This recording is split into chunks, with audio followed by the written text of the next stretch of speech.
Welcome to the Artist Academy podcast, the audio version of our Facebook Live series, Art Talk Tuesday. I'm your host, Andrea Earhart, and I am so excited that you're here to catch the weekly replay of my laid-back yet very inspiring conversations with other full-time professional artists. The purpose of this series is to show aspiring artists like you that it is completely possible to make a great career out of this art thing. And if you ever want to join us live and have your questions answered in real time by myself or featured guests, then just hop over to facebook.com/groups/Artist Academy every Tuesday at 8 p.m. Central Standard Time. I'll see you there.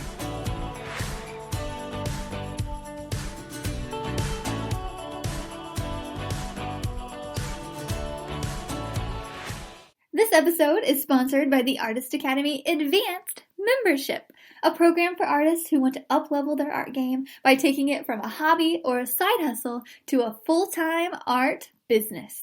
I've been a professional artist for over 5 years with paintings in several different countries and a client list that includes high-profile companies such as Bass Pro, O'Reilly's, Duck Commander, and many, many more. So I figured out what it takes to build an art business, and now my heart is set on teaching aspiring artists like you to do the same. Go to advancedmember.com, that's advancedmember.com to learn more. This week's interview was a little different than normal, meaning due to some time constraints, I actually recorded it live inside of a turkey blind. But not just that, but Brooke was in the middle of a residency in Vienna, Austria, so being that far away, there were little hiccups on the audio side. I could have edited out the imperfections, but my philosophy is that done is better than perfect, and I didn't want to cut out any of what Brooke had to say. She makes some very realistic and honest points about what it takes to be a full-time artist. I love how talkative she is and how she really elaborates on her techniques and daily practices. Let me know what you think about this week's interview with Brooke Cormier. Okay. Yeah, if you just want to start with just introducing yourself to people who might not know who you are. I think most of us do, but yeah. Okay, totally. Okay, so hopefully this works and the connection is good. But so I'm Brooke Cormier and I'm 25 years old. Well, I'm turning 25 in a couple weeks, and I am a full-time artist. And so I started working as a painter full-time in September 2016. But before that, I went to school for landscape architecture at the University of Guelph, and that was a 4-year-long program.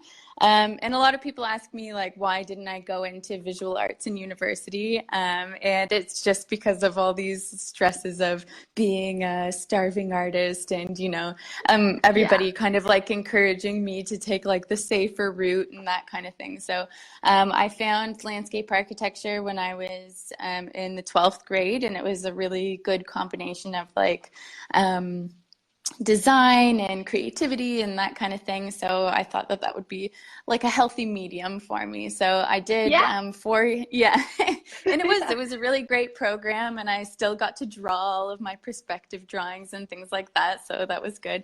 But yeah, then at the end of my well, it was actually in my 3rd year that I kind of started rethinking what I wanted to do. And I had been doing commissioned work kind of throughout university here and there. Some people would ask me to paint, like their family members or their dogs and stuff. And so I was kind of doing like that as a little side hustle while I was in university. And then it was in my 3rd year of university, so that was 2015, that I did a painting for my grandfather and it was like a scene from up at my cottage, all the rapids, like the white water coming down and stuff. And there was a lot of people on the lake that was really interested in it. So so I decided to make prints, and that's when I met my mentor, Tim Packer, because Yeah. he's a professional artist. For those of you who don't know him, so he does like beautiful landscape paintings and stuff, and he's a very successful artist. And so my dad actually golfs with him, and he was saying, "Oh, Whoops. sorry, I." I Oh no. literally taped my phone to this thing, so the tape is just coming up. This is But just, yeah, yeah, that's technical totally fine. Yeah, difficulties for sure. yeah, yeah. It kind of makes it more Okay. real, though. Yeah, Yeah. exactly. But anyways, yeah, so basically I took or my dad was asking him, "Oh, where do you get your prints done?" And he said that he does his own and that he would be willing to do mine for like a way better price than anyone else was offering me. So that's when I met him. And then we just started talking about my aspirations and stuff. And I kind of confided in him that maybe I didn't want to be a landscape architect, but actually a painter. And Yeah. he kind of, yeah, and he was really awesome and like told me, like he kind of stood as this influence about like how he's disproving the whole starving artist stereotype and how like it can be a viable career option and that kind of thing.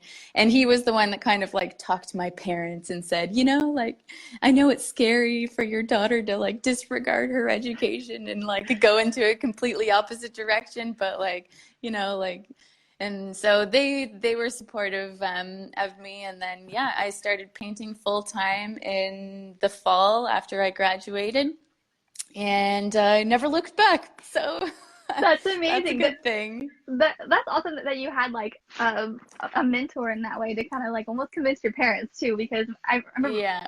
my dad always like pushed me into it, but in the back of his head he was like maybe Yeah, this that's isn't a good always idea. exactly. But yeah, Yeah, it was so I'm really happy that I met him because he's a huge influence on my career and kind of like showing me that I can do this and everything. So, that's yeah. amazing. That's awesome. Yeah, Mm, I can like picture him in my mind because I've watched him on YouTube so many times. Okay. yeah, totally. Yeah, okay, so we can get into some questions now. And guys, if you're Sure. watching, be thinking of some questions you want to ask her, and then we'll get to that at the end. So so the first question I asked her is, what is the tipping point that took you from hobby to professional artist? You kind of answered that a little bit. Um, Yeah, yeah. yeah. I would Uh, say that it was probably those prints. And yeah, then meeting Tim and then him kind of like convincing me that it could happen. that's awesome. I feel like this question is so different for everyone. So it's so interesting to see or to hear yours and everybody else's answers. Let's see, what hmm makes up your typical work day? And how many hours do you spend painting? So you're currently in Vienna, yeah? Yes, yeah. Okay. Yeah, so right now it's 7:15 and Yeah, I finished painting around 5-ish. So yeah, typically my work days vary from day to day, like what I'm actually doing, but in general, I'm painting and I usually try to paint for at least 4 hours a day. yeah, And sometimes it's less if other things come up, and sometimes it's like way more. It just kind of depends on what flow I'm going with that day. yeah, But there's painting, and then, yeah, so managing my social media as well. So that's just like creating content and posting and editing photos and like responding to comments and things like that. And that takes up a lot of my time. It yeah. doesn't, yeah, I mean, I'm sure you would be able to Well, attest to yeah, that but as well. you have like okay, guys. She has almost 150,000. That just like blows my mind. I spend a lot of time on it right now, and I'm not even to 50 yet. So it's like I couldn't imagine that times three or whatever. Like, yeah, Yeah. that's so cool Well, though. I think that also I feel like I got lucky as well because I don't think We any all of do in that would our have own ways. yeah, in our own Yeah, ways, exactly. But yeah, it was like so the summer after I started painting full time, I had just finished making this the biggest painting that I had done yet. It was 30 by 48 inches. So it was pretty big. And I took a picture next to it, and somebody posted this picture on Reddit and said like Bob Ross would be proud or like something like that. And then it just like blew up. Like it ended up being on the front page of Reddit, and I had like all these people that I hadn't talked to in ages being like, "Oh my God, you're on the front page of Reddit." And I was like, "I don't even know what Reddit is. Like, what's the big deal?" But yeah, and that ended up like taking my social media. I think I had like 1,700 followers, and then over the course of the week, I got up to like 18,000 or something. It was like really drastic. And then, Wow. and then it just kept like climbing and climbing. So I was really lucky with that. Like, thanks to whoever posted that on Reddit, because I think I owe you a lot. But That's so yeah, cool, so though. You went viral. yeah, Isn't that what it's called yeah, nowadays? You go exactly. viral. Yeah, exactly. That's so But cool. yeah. Yeah, so then, so yeah, a lot goes into like managing my social media on a day-to-day basis, and also like updating my website, answering emails. Um, yeah, at home I was doing a lot of my own prints. Well, at a time I was doing my own prints, and then it's actually Tim Packer, his son, has taken over the entire like printing side of his business, and so he was doing the prints for me. So then it was like a lot of okay, driving to go pick up my prints and then driving those to the framers and getting them to like frame or stretch things, and so like a lot of driving around, Yeah. and also like going and buying my artistic materials here and then. But yeah, and then also just like planning ahead. Like I always spend every morning with my day planner, and I just kind of like write down everything that I need to accomplish over the That's day. And like, smart. That's really yeah, smart. except sometimes it can be discouraging when you only tick off like one part of it. But Progress. yes, progress Yes. nonetheless. Awesome. Yeah. Yeah. So I mentioned in the email, I was like, do you have any social media tips for people? Maybe like, I guess you're pretty consistent, it sounds like, or like, Yeah, I think that consistency is like a huge part of it because yeah, like you want to stay relevant in your social media. So I try to post like once a day or like at least once every 2 days, and just like keep up with it. And then, like all the algorithms and stuff are always changing, but it's good to try and keep up with that. Like, like respond to comments within the first hour is the most important and things like that. And yeah, just posting Instagram stories, which I think that I could probably improve on a little. I usually all of us forget to do could, I that. think. Yeah. Yeah. But that, and yeah, using hashtags. Like at first I didn't really see the relevance of hashtags, but as your audience grows, then I think that it's more useful to use hashtags, because like the more engagement that your post gets, then the higher on the hashtag page your post will get, and then it'll be seen by more people and things like that. And Yeah. so when I first started my social media, and I only had like, I don't know, 300 followers or something. And I was looking at a lot of like these art featuring accounts where they would, yeah, you would just like ask them and maybe they would do it for free, but usually they would ask you for money. And Yep. so yeah, I've done that before, and I don't see any shame in it because I think like it's just paying for advertising. So I tried that for like, I think 3 different ones. It was like, oh, pay like $15 a post or something, and they're gonna, and if they have like 400,000 followers or more, or even less, then like still it's good exposure. So I was doing that when I first started my account. Now I guess it's not extremely necessary, because I find like the more followers that you get, like even art featuring accounts will post your stuff without even you asking, which Yeah. is nice. Yeah, so that, and So yeah, do you I think find just yeah, do you find most of your customers come from Instagram, since you do have such a large audience?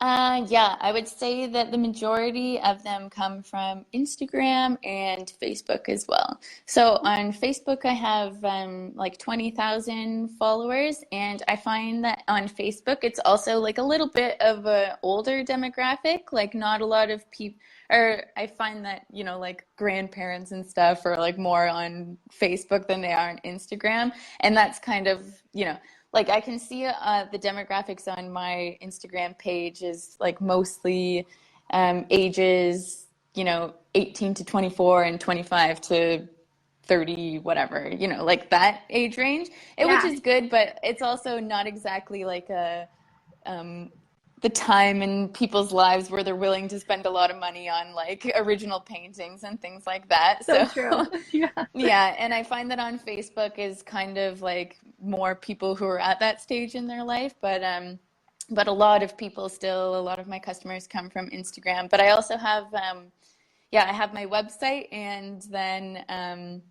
my online store, and I guess I just direct people from my social media pages to my website. So yeah. Yeah, that's amazing. Yeah, I love to hear Mm, insight from that. That's amazing. Thank you for sharing that. no problem. Awesome. Okay, so we can move on to, let's see. Oh, if you could talk us through your painting process. Are there methods or techniques that you picked up through the years? I noticed that you did an underlayer was red on your recent one of your recent paintings, maybe something like that. Right. Yeah. So, and that's actually a technique that Tim taught me. And he does that for like all of his paintings, this really like deep, bright red for his like first layer. He tones his paintings that color before he starts.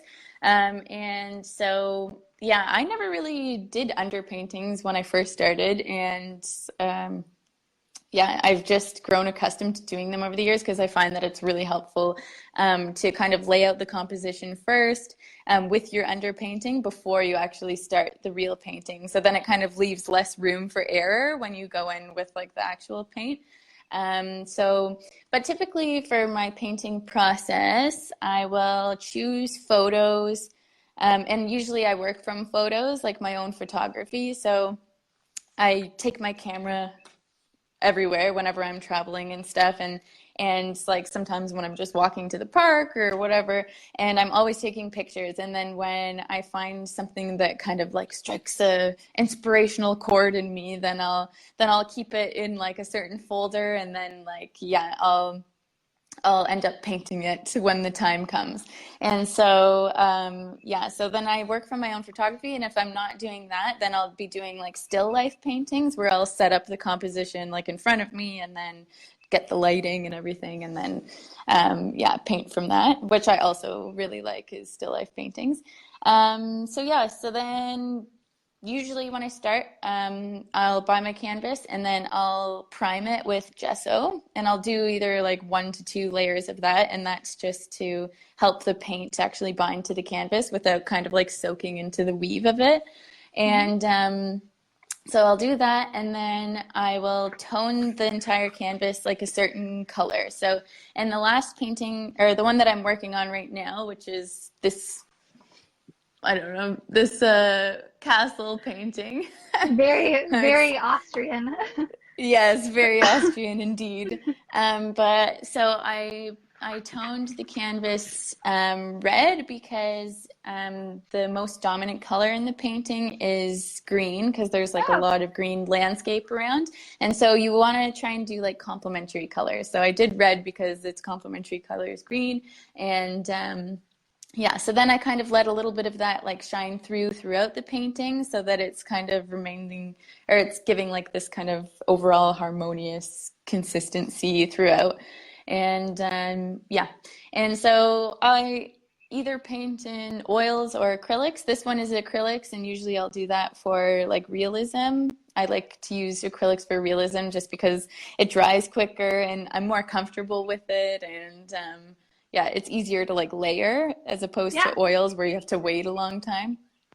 Um, so yeah, and then I just basically work in layers. Like I'll start off with usually working from like darker colors to lighter colors and like more broad shapes to more fine shapes. And that's, yeah. And then after I'm finished my painting, then I'll wire the back of it and I'll varnish it and hopefully sell it. Yeah, that's awesome. Vanessa had a question. She said, "What's your favorite medium and brand to paint with?" So, is acrylic your favorite medium? Yeah. Oh, that's a hard question because I love them both for like I love oil and I love acrylic, but for different reasons. So it's Mhm. hard for me to say that I have a favorite. I would say that I am more comfortable with acrylics because I've been painting with them for a longer time. And my favorite brand of acrylics is Golden, and I like the heavy-bodied Golden acrylics because I find that they dry a little bit more slower, and I like the consistency of it. It's a bit Yeah, thicker, so it's more like oil paint kind of, and I like that about it. yeah. So that's my favorite acrylic brand. But for oils, I work with water soluble oils and the Winsor and Newton variety. So Okay, yeah. yeah, so and actually that's what Tim uses too. He introduced them to me, and they're just really great because you don't need like turpentine and stuff to like wash your brushes, and you can just wash it with like water and soap, and but it still has like the same pigments and consistency as regular oil paint. So Yeah, yeah. amazing. Yeah, I might have to try that, the underlayer tip. That's pretty good. Okay. Hmm. We have a question right here. Also Ryan, my fiance, he commented. So, his mom and dad, my future in-laws, are actually going to be in Vienna on this weekend, and so Oh I my was like, gosh, this "What? Yeah, weekend. because I was telling them I was going to Wow. interview you, and you're in Vienna, and I was like, yeah, they just mentioned it. I was like, that's so cool. So yeah. Oh my Um, gosh. so Bonnie says, how do you work with customers? Like, do you get half up front, or payment, or any other routine to know? Right. So, yeah, for commissions, I will give the customer the option of paying usually like 50% upfront, and then usually how it works is I will finish the painting, and then I'll send them a picture of it if they're not like in my immediate local area, Yeah. which usually they aren't. So then I'll send them a photo, like a high quality photo via email, and say like, this is the final product, but if there's anything that you want me to change, then like let me know now and I'll change it, and then I'll varnish it and send it to you. And I've never had anyone say that they want anything changed, so that's good. That's And nice. Yeah. yeah, that's nice. And then like usually they'll just say, yeah, okay, that's great. And then that's when they'll pay the other 50% of the cost, and then I'll ship it to them. And that's usually how it works. And then as for the ones that aren't commissioned, they just pay everything up front, and I give it to them.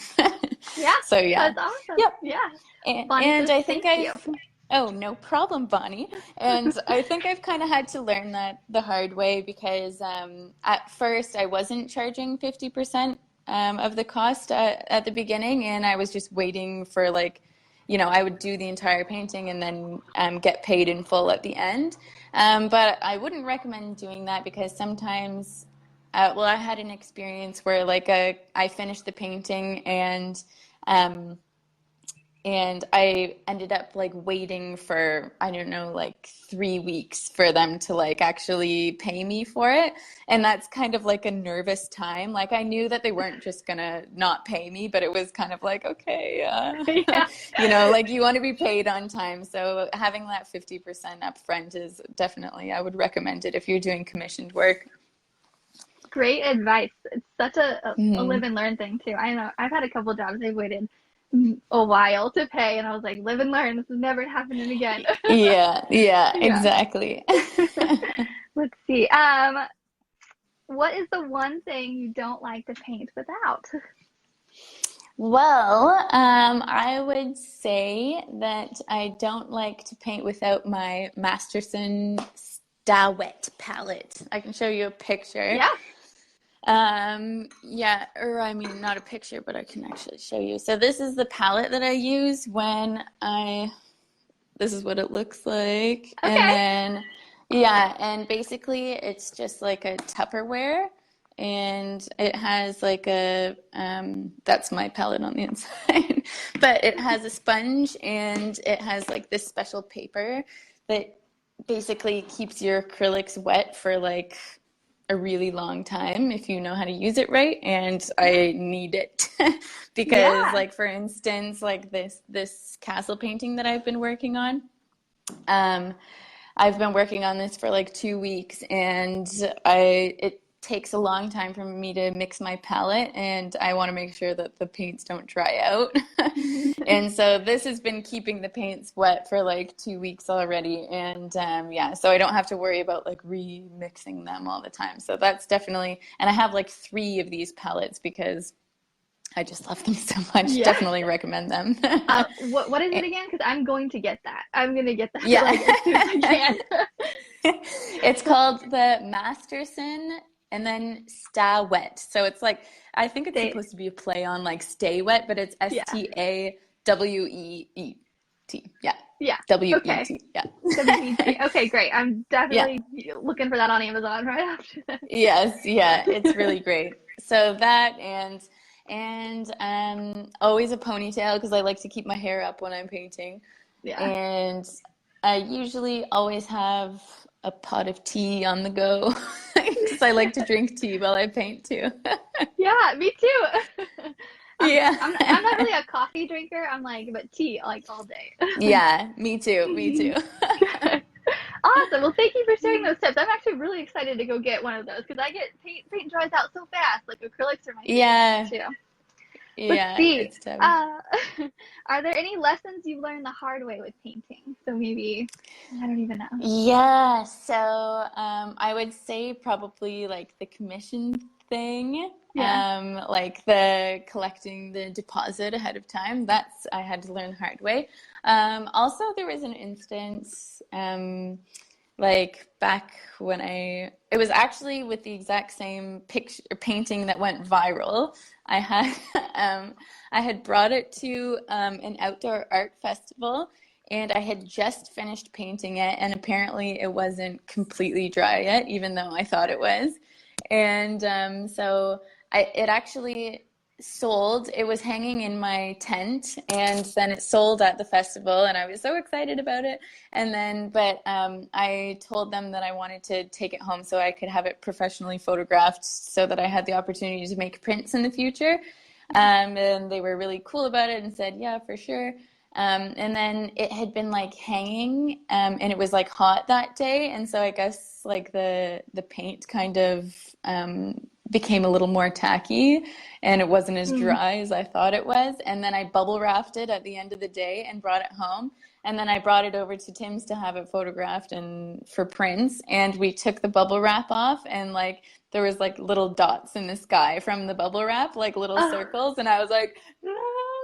So then, yeah, so basically I had to bring it home and yeah, I had to bring it home and like remix my palette the exact same and like touch everything up, and it took me like hours and hours. It ended up being fine. Like the painting looked great at the end anyways, but it was still just like this really this was a learning experience. Don't bubble wrap your paintings when they're not Yeah. completely dry. No. That's good. Oh, Yeah, I did not expect exactly. that. Yeah. Okay, awesome. Yeah. And also, I would say lessons, well, with social media as well. I mean, like dealing with the downside of that a lot of the time because, Yeah. yeah, that's something that I didn't even really anticipate. Like learning the hard way, I guess, which would Yeah. be like the difference between like constructive criticism and destructive criticism. So just Yeah. like figuring out like who's helpful and who's mean and like that kind of thing. The But internet is usually so it's cruel. yeah, it can be. It can be like an amazing, beautiful, majestic place, but it can also have its dark corners, which you have to kind of like be aware of, but Yeah. grow some tougher skin. So I think that yeah, that's part of it too. But other than that, I think that those are Yeah. pretty much the only hard lessons I've had to learn so far. I'm sure Not there'll too be more bad. in the future. Yeah, for sure. Yeah. So I'm just curious. So what does your direct messages look like? Like, are you able to keep up with those, or is that just kind of a lost cause? It's a lost cause, and I feel Okay. bad because honestly, like if I had enough time, I would respond to every single person, but it's just like it basically yeah, I guess it stops at like 99 requests and then they just like pile up after that. I don't know. And like, so sometimes I try to like, I'll look through them and the ones that are, actual genuine curious people that want to know about whatever, then like I'll try and help them and stuff like that. But basically it's a lost cause. And I always like tell people if they really want to, if they have an inquiry or they really have like a question they want to ask me art related and everything, then please email me because I always check my emails. I'm always like on top of that. But when it comes to like my direct messages, it's just like You're like, no. Yeah. yeah. Yeah. I didn't even attempt to direct message you. I was like, oh, good. She put her email. Let's just go there. Yeah, exactly. Yeah. Exactly. Awesome. Okay. Let's see. Do you have a favorite past project? So is this the one you went viral? Is that your favorite one? No, actually. So if I were to say, like, if I had a favorite project, it would be like one that I really enjoyed the process of making the most. So, those I really liked that painting, and I liked the one that I had prints made of, with Tim for the first time, like the Rapids painting. But like the process of making them were, like a bit meticulous and or like just tedious work, you know what I mean? Like tiny little details that sometimes can get annoying. Yeah. Yeah, so I would say that my favorite project would be like I did a series of still life paintings after when I was at my cottage this past summer, and it came at this time where it was like a really stressful time in my life. I just finished, I had my very first like solo show at a gallery, and I had been working like day in and day out for the 2 weeks prior to like basically like painting my ass off. Oh, I hope you're allowed to say ass. That's cool. Yeah, we're all adults. Okay. Okay.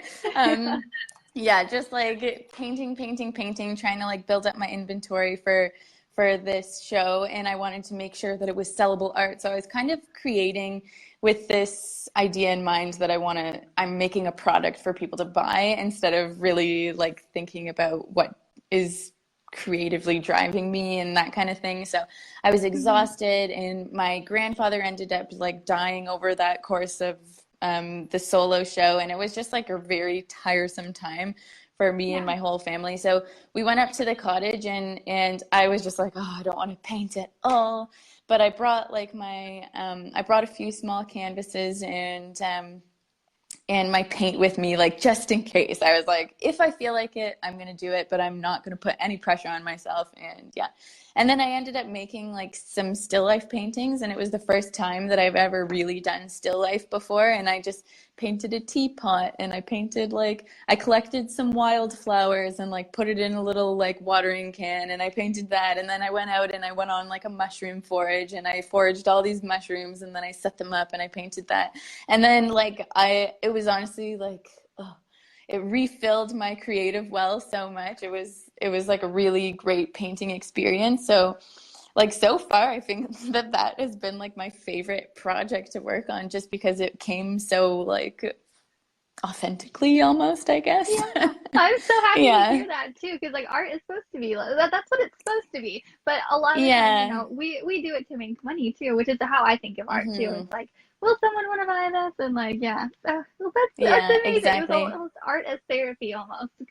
Yeah, But yeah, exactly. And sometimes that's hard, like when you turn your passion into your job, it's like it puts a different spin on it. And sometimes it's hard to like come back to that like really true feeling of, your creativity and everything when you're also relying on it for money. So this was a really nice project because it was like a no pressure kind of thing, and it allowed me to just, do my thing. So we should all do that. Like we do these little challenges in this group, so maybe that should be like a challenge, like do a painting for you, kind of a thing. That sounds amazing. yeah, exactly. Yeah.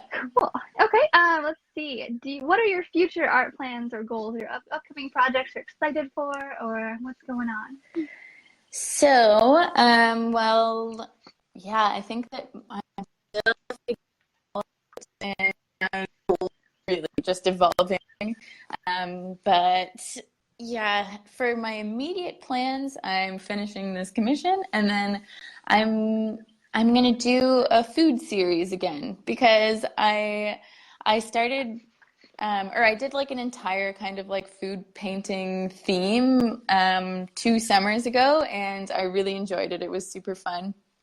And then I kind of said, okay, I'm gonna stop doing that and I'm gonna explore other avenues. But yeah, I recently bought a few canvases that are intended for doing some more food portraiture almost. Well, like still life paintings. And I'm gonna do them like for it's like an Austrian food series. So before I did a Canadian food series, and now I'm gonna do like, like some Apfelstrudel and schnitzel and stuff like that. So that's what my upcoming project is gonna be once I'm finished this commission. And yeah, as for like my future goals, I still feel like I'm figuring out like what my unique voice is in the art world and kind of like figuring out a style and subject matter that kind of like really works for me. I think that I'm kind of bouncing around all the time and I haven't really like narrowed in on something that I enjoy both the process and the product. So yeah, that's my goal. And hopefully it won't take too long, but I'm not putting too much pressure on it either. I'm just kind of enjoying the process of getting there. Good. That's good to hear. And I feel like every artist too. I mean, even me too. I'm like, what do I really love? Still trying to figure it out. I feel like it's just almost a Yeah. continue. And then once you find what you love, I think anyway, after a while you're like, okay, what else is there? Yeah, exactly. Yeah. But I think that that's what the nice thing about like being an artist is that it's like always evolving. It's always like you don't have to stick with one thing. It's yeah, it's a never-ending journey type of thing. So, Yes, yeah. I loved your food series. And Andrea Gilson says she goes, yes, I loved your food series, the mini series. Also, I really did. You did some pancakes and all that stuff. Do you do from a photo or do you actually make pancakes and put it in front of you? I'm curious. Oh, yeah. Well, I do make the pancakes and I do like yeah, the past I've done two separate pancake photo or pancake paintings now. Yeah. And usually it's just like, I'll make the pancakes and then just like have be pouring maple syrup over it and like taking a million pictures at the same time and then I'll find like the perfect photo and then I'll paint using the photo and then yeah eat the Yeah. pancakes, obviously. And yeah, so that's usually how I do those ones because yeah, it would be hard to paint a still life when the butter is like melting and that kind of thing. So Yeah. yeah, I Right. like It's getting to stale. yeah, exactly. So yeah, and that's how I intend to do the upcoming food project as well, is just to like buy all of these foods and photograph them and I may make this one a little messier, like maybe not so perfect, because I think that like my last food series was really, it was like, your idyllic like stack of pancakes or Yeah. like the most perfect butter tart and like things like that. But I think that this time I'm gonna kind of go a little more messy, like what it would actually look like if you were to eat like a cheesy hot dog or something.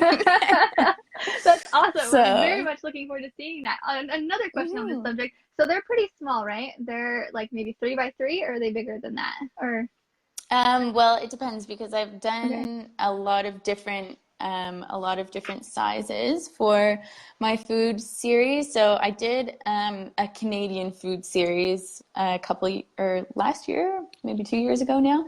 Um, And that was actually 24 inches by 24. So like 2 feet by 2 feet. oh, So okay, those, yeah, and those were big. So, and I sold all of the originals of those and I'm making prints of them. And so the prints are offered either that size, like 24 by 24 or 12 by 12.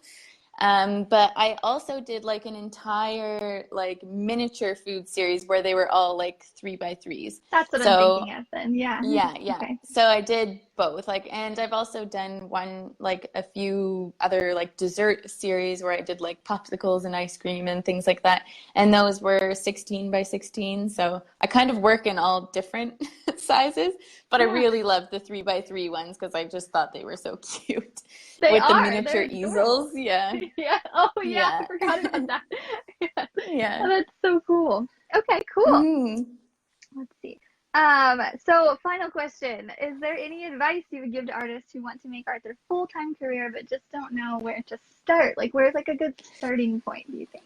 Yeah, so a good starting point. Well, for me, um, my kind of career in art, I think, started when I got my first commission. So I think that that is a really good indicator of,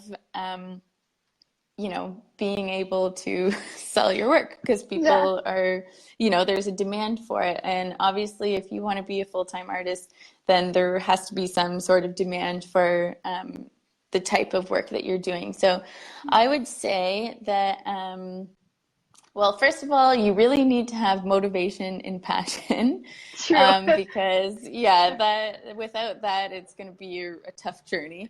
And also discipline because yeah, when you're a full-time artist, you're your own boss, and that sounds really nice, but it can also be like stressful. There's nobody telling you when you need to wake up and what hours you need to work, and so you have to be disciplined to make sure you get everything done. And yeah, recognizing that you're also a business person and not just an artist. There's like this whole other side to the business. Like when I decided that I wanted to be an artist full time, I was like, oh, I'm just going to be in my studio painting all day and, rainbows and butterflies, everything's going to be great. But then, like, yeah, little do you know that there's so much else involved. And so it's kind of, you have to recognize that.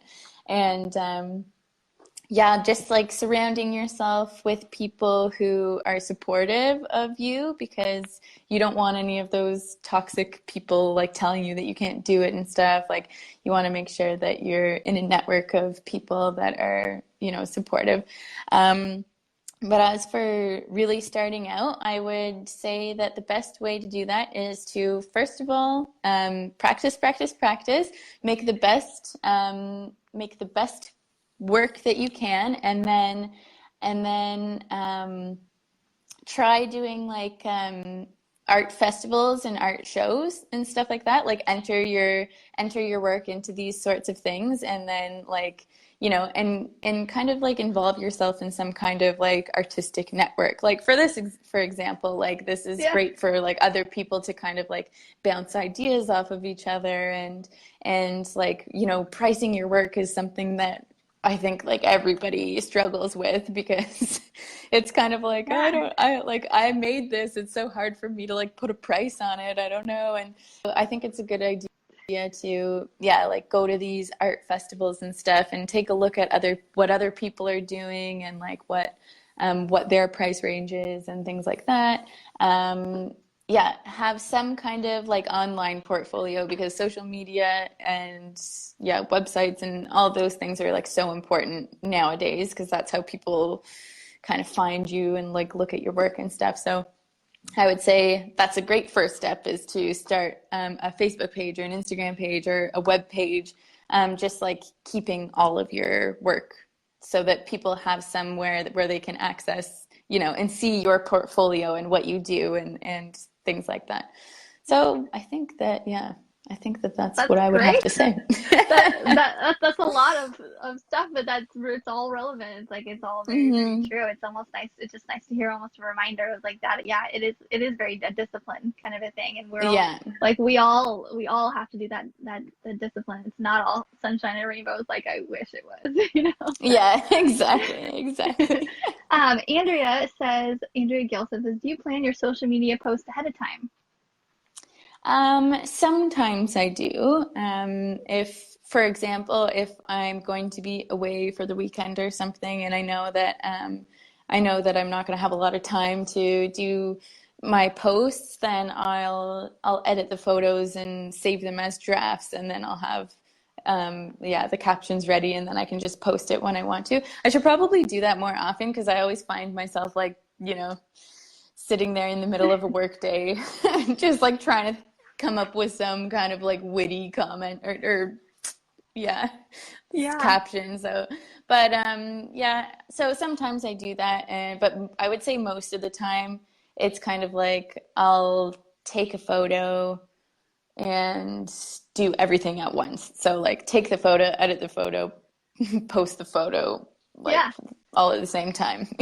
Yeah. Good. That's awesome. Mm-hmm. Okay, good to know. Yeah, I'm always curious about that too. So thanks for asking, Andrea. She says thank you. You're welcome. Awesome. Well, if you guys have any more questions for her, thank you so much for taking time out of your night to talk with us. I know I'm positive that you've inspired someone, which is really or someone in this group or someone that's going to watch later. And this is what this group is about, really, just inspiring aspiring artists or beginner artists to really make it, because it's so possible to be a full-time artist. I think you're a perfect example of that. So thank you so much. I'm so excited that I got to meet you. Oh, thank you. It was a pleasure. I'm very happy to be able to do this. It's been fun. So thank you. And keep on doing this. This is a really cool thing, and I'm sure everybody is benefiting from it. So thanks. Yeah, for sure. This is the start of something that'll hopefully last for a while. So all right. Everybody says thank you, or Andrew says thank you, Brooke. You're such an inspiration. I totally agree. Oh, thank you. Thank you so much. I'm really, this is great. Thank you very much for having me. No problem. All right, well, I will talk to you later. I'll see you on social media later or something. Okay, have a good night. Social media. Yeah, Bye. You too. Bye. This episode is sponsored by the Artist Academy Advanced Membership, a program for artists who want to up-level their art game by taking it from a hobby or a side hustle to a full-time art business. I've been a professional artist for over 5 years, with paintings in several different countries and a client list that includes high-profile companies such as Bass Pro, O'Reilly's, Duck Commander, and many, many more. So I figured out what it takes to build an art business, and now my heart is set on teaching aspiring artists like you to do the same. Go to advancedmember.com, that's advancedmember.com to learn more. Don't forget to subscribe to the podcast and leave a review. Also, if you ever want to join us live and have your questions answered in real time by myself or featured guests, then just hop on over to facebook.com/groups/Artist Academy every Tuesday at 8 p.m. Central Standard Time. And I'll see you next week.